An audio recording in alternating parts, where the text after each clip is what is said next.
سیدنا ابو ہریرہ رضی اللہ تعالیٰ عنہ بیان کرتے ہیں کہ رسول اللہ صلی اللہ علیہ وآلہ وسلم نے فرمایا،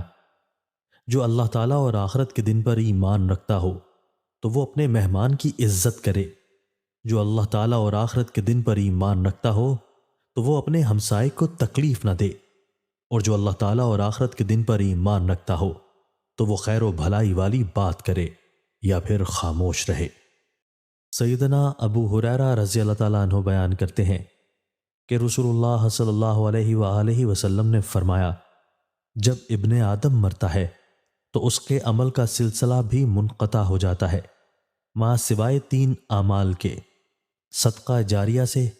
یا علم سے جس سے نفع اٹھایا جاتا ہو، یا نیک اولاد سے جو اس کے لیے دعا کرتی ہو۔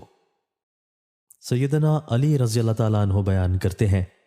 کہ رسول اللہ صلی اللہ علیہ وآلہ وسلم نے فرمایا، جس کو یہ بات اچھی لگتی ہے کہ اس کی عمر لمبی کر دی جائے اور اس کے رزق میں اضافہ کر دیا جائے اور بری موت کو اس سے دفع کر دیا جائے، تو وہ اللہ تعالیٰ سے ڈرے اور صلہ رحمی کرے۔ سیدہ عائشہ رضی اللہ عنہا سے روایت ہے